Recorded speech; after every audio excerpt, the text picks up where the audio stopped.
democratic will of the British people. And it acts too on the clear and convincing position of this House. A few minutes ago in Brussels, the United Kingdom's permanent representative to the EU handed a letter to the President of the European Council on my behalf, confirming the government's decision to invoke Article 50 of the Treaty on European Union. The Article 50 process is now underway, and in accordance with the wishes of the British people, the United Kingdom is leaving the European Union. This is an historic moment from which there can be no turning back. Britain is leaving the European Union. We are going to make our own decisions and our own laws. We are going to take control of the things that matter most to us. And we are going to take this opportunity to build a stronger, fairer Britain, a country that our children and grandchildren are proud to call home. That is our ambition and our opportunity, and that is what this government is determined to do. Mr. Speaker, at moments like these, great turning points in our national story, the choices we make define the character of our nation. We can choose to say the task ahead is too great. We can choose to turn our face to the past and believe it can't be done. Or we can look forward with optimism and hope and to believe in the enduring power of the British spirit. Yes. I choose to believe in Britain and that our best days lie ahead. Yes. And I do so because I am confident that we have the vision and the plan to use this moment to build a better Britain.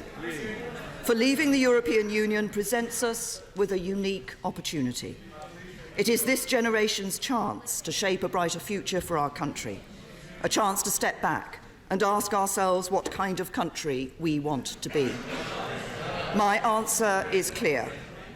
I want the United Kingdom to emerge from this period of change stronger, fairer, more united and more outward-looking than ever before. I want us to be a secure, prosperous, tolerant country, a magnet for international talent, and a home to the pioneers and innovators who will shape the world ahead. I want us to be a truly global Britain, the best friend and neighbour to our European partners, but a country that reaches beyond the borders of Europe too. Can I just apologise for having to interrupt the Prime Minister? Mr Boswell, calm yourself. You've got to try to learn to behave in a statesmanlike fashion. That's your long-term goal. It may be very long-term, but it should be a goal. And what I say to the House is this. You can study the record. I will want all colleagues to have the chance to question the Prime Minister. But this is a very important statement, and I think it is reasonable to expect that the Prime Minister gets a courteous hearing and then every other colleague should get a courteous hearing. The Prime Minister. Mr. Speaker, I want us to be a truly global Britain, the best friend and neighbour to our European partners, but a country that reaches beyond the borders of Europe too. A country that goes out into the world to build relationships with old friends and new allies alike. And that is why I have set out a clear and ambitious plan for the negotiations ahead. It is a plan for a new, deep and special partnership between Britain and the European Union. A partnership of values, a partnership of interests, a partnership based on cooperation in areas such as security and economic affairs, and a partnership that works in the best interests of the United Kingdom, the European Union and the wider world. Because perhaps now more than ever, the world needs the liberal democratic values of Europe. Values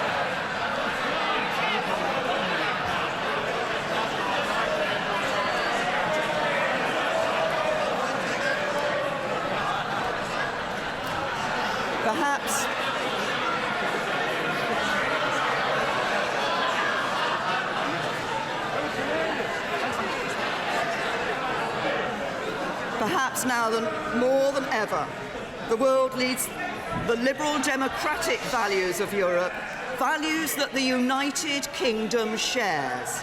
And that is why, while we are leaving the institutions of the European Union, we are not leaving Europe. We will remain a close friend and ally. We will be a committed partner.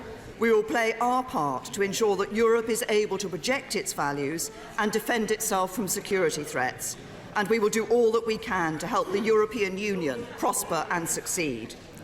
So, Mr. Speaker, in the letter that has been delivered to President Tusk today, copies of which I have placed in the library of the House, I have been clear that the deep and special partnership we seek is in the best interests of the United Kingdom and of the European Union too. I have been clear that we will work constructively in a spirit of sincere cooperation to bring this partnership into being.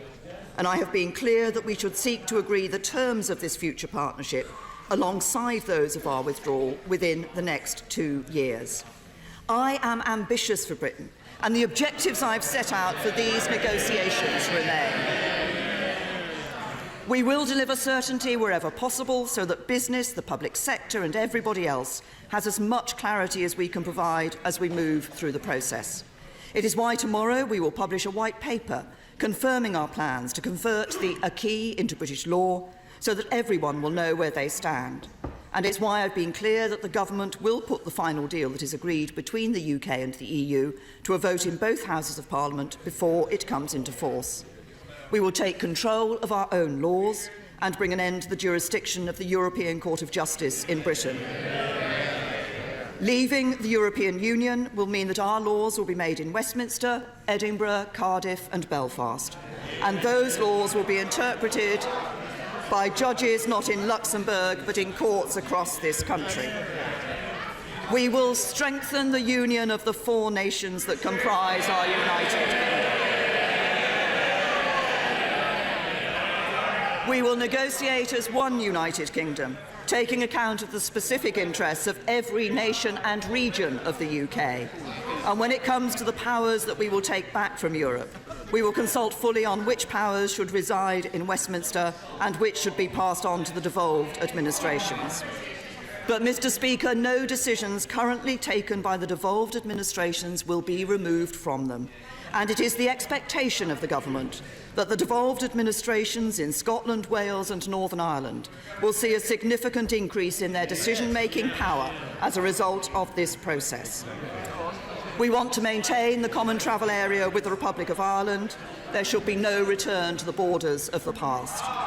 We will control immigration so that we continue to attract the brightest and the best to work or study in Britain, but manage the process properly so that our immigration system serves the national interest. We seek to guarantee the rights of EU citizens who are already living in Britain and the rights of British nationals in other member states as early as we can. That is set out very clearly in the letter as an early priority for the talks ahead. We will ensure that workers' rights are fully protected and maintained. Indeed, under my leadership, not only will the government protect the rights of workers, but we will build on them. We will pursue a bold and ambitious free trade agreement with the European Union that allows for the freest possible trade in goods and services between Britain and the EU's member states, that gives British companies the maximum freedom to trade with and operate within European markets, and that lets European businesses do the same in Britain. Because European leaders have said many times that we cannot cherry-pick and remain members of the single market without accepting the 4 freedoms that are indivisible. We respect that position, and as accepting those freedoms is incompatible with the democratically expressed will of the British people, we will no longer be members of the single market. We are going to make sure that we can strike trade agreements with countries from outside the European Union too. Because important though our trade with the EU is and will remain, it is clear that the UK needs to increase significantly its trade with the fastest growing export markets in the world. We hope to continue to collaborate with our European partners in the areas of science, education, research and technology, so that the UK is one of the best places for science and innovation. We seek continued cooperation with our European partners in important areas such as crime, terrorism and foreign affairs. And it is our aim to deliver a smooth and orderly Brexit, reaching an agreement about our future partnership by the time the 2-year Article 50 process has concluded, then moving into a phased process of implementation in which Britain, the EU institutions and member states prepare for the new arrangements that will exist between us. Mr. Speaker, we understand that there will be consequences for the UK of leaving the EU. We know that we will lose influence. We know that we will lose influence over the rules that affect the European economy. We know that UK companies that trade with the EU will have to align with rules agreed by institutions of which we are no longer a part, just as we do in other overseas markets, and we accept that. However, we approach these talks constructively, respectfully, and in a spirit of sincere cooperation. For it is in the interests of both the United Kingdom and the European Union that we should use this process to deliver our objectives in a fair and orderly manner. It is in the interests of both the United Kingdom and the European Union that there should be as little disruption as possible. And it is the interests of both the United Kingdom and the European Union that Europe should remain strong, prosperous and capable of projecting its values in the world. At a time when the growth of global trade is slowing, and there are signs that protectionist instincts are on the rise in many parts of the world, Europe has a responsibility to stand up for free trade in the interests of all our citizens. With Europe's security more fragile today than at any time since the end of the Cold War, weakening our cooperation and failing to stand up for European values would be a costly mistake. Our vote to leave the EU was no rejection of the values that we share as fellow Europeans. As a European country, we will continue to play our part in promoting and supporting those values during the negotiations and once they are done. We will continue to be reliable partners, willing allies and close friends. We want to continue to buy goods and services from the EU and sell them ours. We want to trade with them as freely as possible and work with one another to make sure we are all safer, more secure and more prosperous through continued friendship. Indeed, in an increasingly unstable world, we must continue to forge the closest possible security cooperation to keep our people safe. We face the same global threats from terrorism and extremism. That message was only reinforced by the abhorrent attack on Westminster Bridge and this place last week. So there should be no reason why we should not agree a new deep and special partnership between the UK and the EU that works for us all. Mr. Speaker, I know that this is a day of celebration for some and disappointment for others. The referendum last June was divisive at times. Not everyone shared the same point of view or voted the same way. The arguments on both sides were passionate. But, Mr. Speaker, when I sit around the negotiating table in the months ahead, I will represent every person in the United Kingdom, young and old, rich and poor, city, town, country, and all the villages and hamlets in between. And yes, those EU nationals who have made this country their home. And it is my fierce determination to get the right deal for every single person in this country. For as we face the opportunities ahead of us on this momentous journey, our shared values, interests and ambitions can and must bring us together.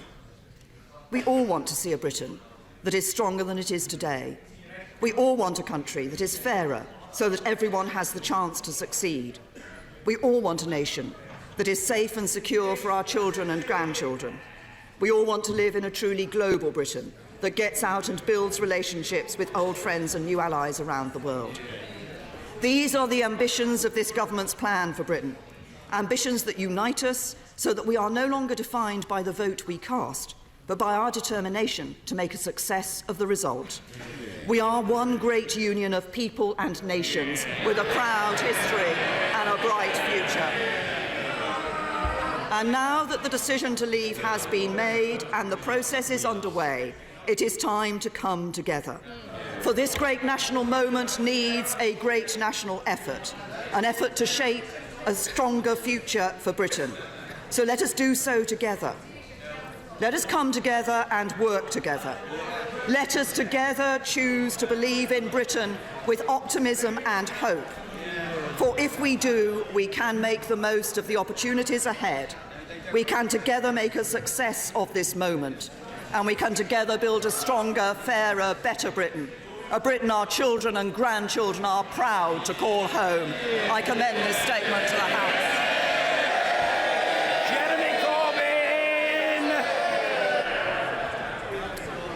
Thank you, Mr. Speaker. I would like to thank the Prime Minister for an advance copy of her statement. Today, we embark on the country's most important negotiations in modern times. The British people made the decision to leave the European Union, and Labour respects that decision. The next steps along this journey are the most crucial.